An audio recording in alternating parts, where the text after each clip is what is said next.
री झोली ज्ञान से भर दो, भगवान दया तुम कर दो। जीवन का इतबार नहीं है,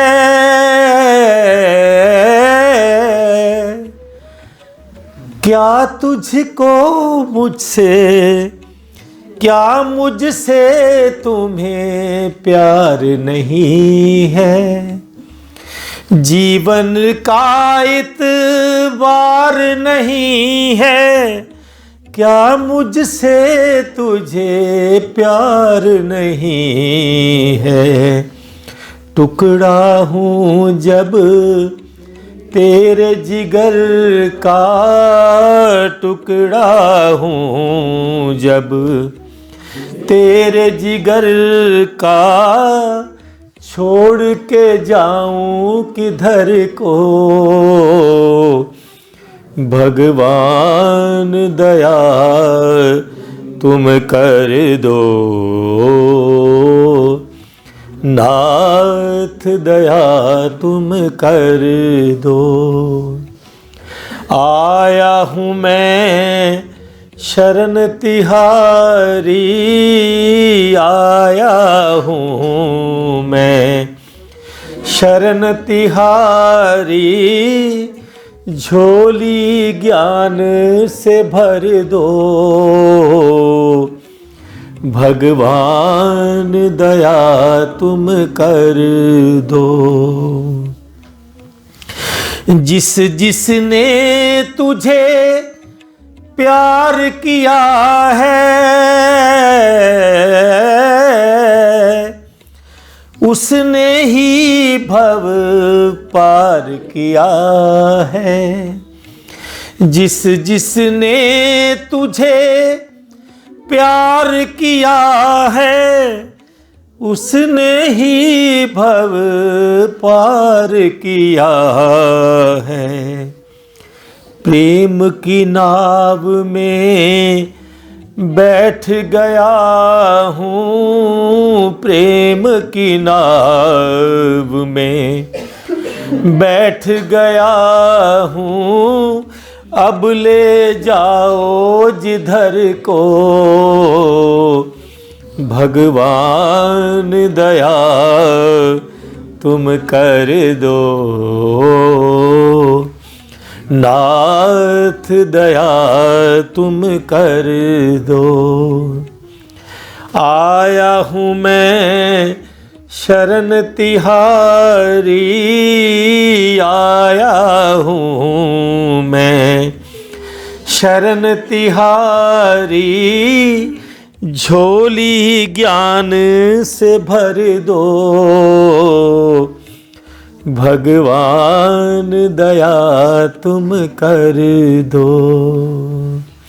भगवान दया तुम कर दो, भगवान दया तुम कर दो। प्रेम से बोली परमपिता परमेश्वर की। तो आइए आगे का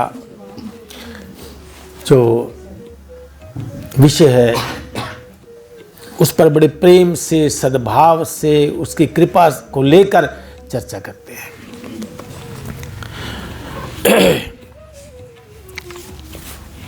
हे अर्जुन, कल्पों के अंत में एक समय ऐसा भी आता है जब ये सृष्टि का भी अंत होता है। कल्पों के अंत में सब भूत, अब जितने भी भूत हैं वो मेरी प्रकृति को प्राप्त होते हैं, सब उसी में समा जाते हैं, अर्थात प्रकृति में लीन होते हैं, उसमें लीन हो जाएंगे। और कल्पों के आदि में मैं उनको फिर से रचता हूं।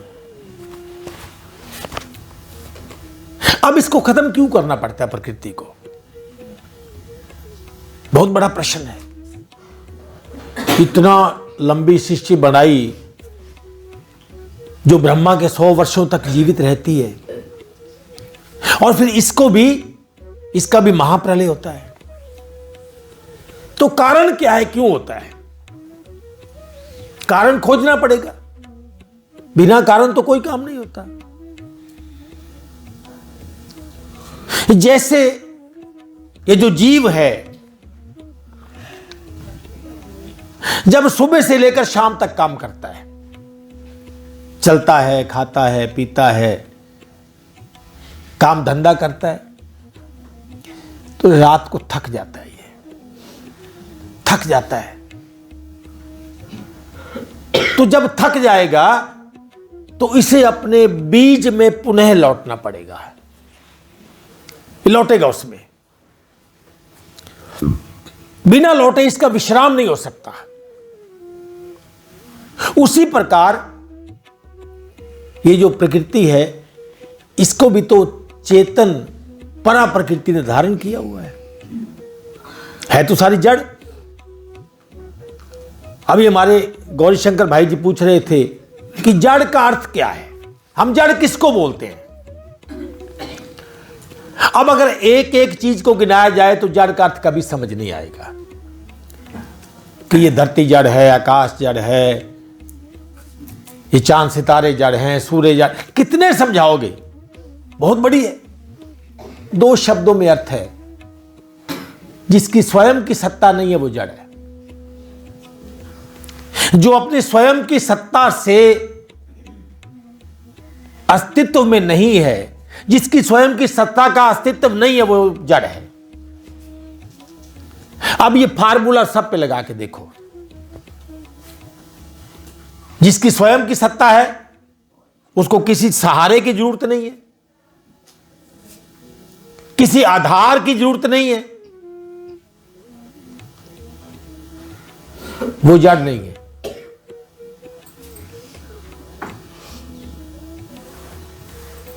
अब इसको अपने अपने तन पे लगाओ, अपने अपने तन पे लगा के देख लो।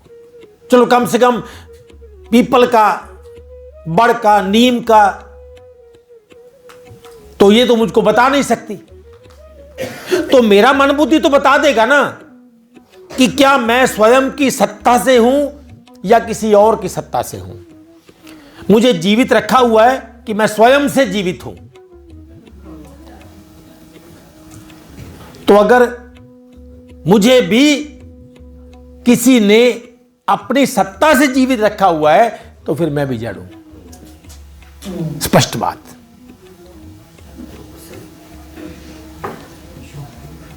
जड़ चेतन गुण दोषमय विश्व कीन करतार। अब ये करतार किसकी सत्ता से है? करतार ने तो किया है, तो करतार किसकी सत्ता से है? ये चाहे तो सृष्टि को खत्म कर दे, तो क्या सृष्टि खत्म होने से, अगर ये भी उसमें हो, ये भी उसमें हो, उसमें उसके अंदर हो, तो जब सृष्टि खत्म होगी तो वो भी, क्योंकि ये स्वयं की सत्ता से है। जो आत्मा है उसको किसी के सहारे की जरूरत नहीं है, वो सब का उपादान कारण भी है और निमित्त कारण भी है। उपादान और निमित्त 2 शब्द हैं। उपादान माने जिस वस्तु से किसी को बनाया, वो रॉ मटेरियल क्या लगा। जैसे मटके को बनाने में मिट्टी लगी, आग लगी, लकड़ी लगी, जिसमें मटका बना वो चक्कर लगा, उसमें पानी लगा, इतना सामान लगा, फिर उसको पकाने के लिए कुछ लकड़ियां, कोयला लगा, फिर जब पका उस पे कोई थोड़े फूल बूटे बनाए गए, तो ये था उसका उपादान कारण। एक उसका निमित्त कारण। बनाने वाला कौन? बनाने वाला कौन? कुम्हार। तो कुम्हार उसका क्या हुआ? निमित्त कारण। 2 ही कारण उसके। तो ये सृष्टि का उपादान कारण और निमित्त कारण दोनों ही परमात्मा है। ना उसने कहीं से सीमेंट खरीदा, ना कहीं से जल खरीदा, सब कुछ उसी से पैदा हुआ, उसी से, उसी का उसी में, उसी से उसी का उसी में।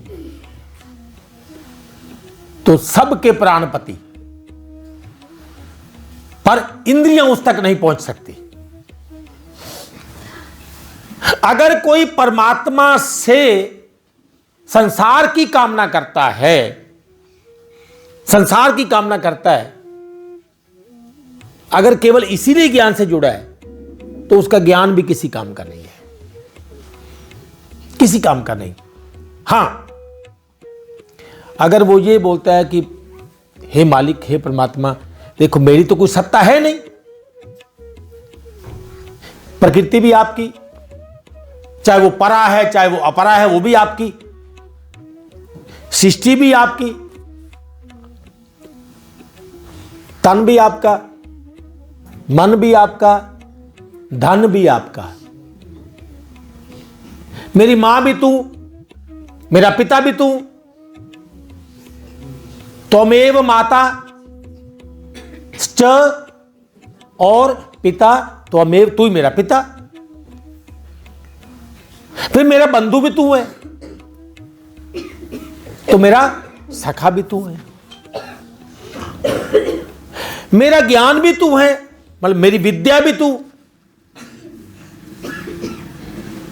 और द्रविणम, मुझे जीने के लिए जो भी कुछ चाहिए वो भी तू। फिर जितने देवी देवता तुमने लगाए संसार में,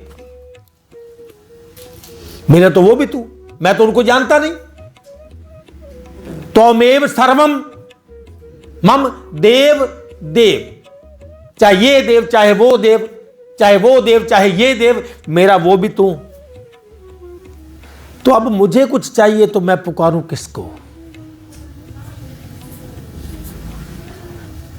कि तुम बिन और न दूजा, तो आस करूं मैं किसकी? तो पुकारता तो भक्त भी है और पुकारता नास्तिक भी है, पुकारता कामना वाला भी है, पुकारता भक्त भी है। उल्टा भक्त का संबंध तो सीधा है, बोला अब तुम फलां की पूजा करो, मुझसे नहीं होगी, मैं किसी को जानता ही नहीं। त्वमेव सर्वम मम देव देव। तो मुझे कुछ भी चाहिए और वो मेरे से ज्यादा तो तू जानता है कि मुझे चाहिए क्या। वो चाहिए जिससे मैं शांत रहूं, कि सुख संपत्ति घर आवे।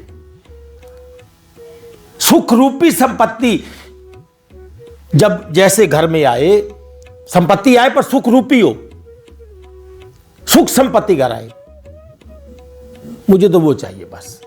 अब ये तू जानता है क्या करना है क्या नहीं करना।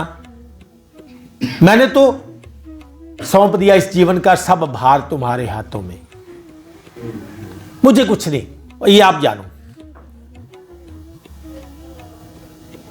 क्योंकि बिन मंगे सब किछ जानदा, किस आगे कीजे। वो तो जानता ही है, अगर जानता नहीं तो सर्वज्ञ काहे का। फिर वो अंतर्यामी काहे का। उसको अंतर्यामी ना मानना मानो उस पे शक करना।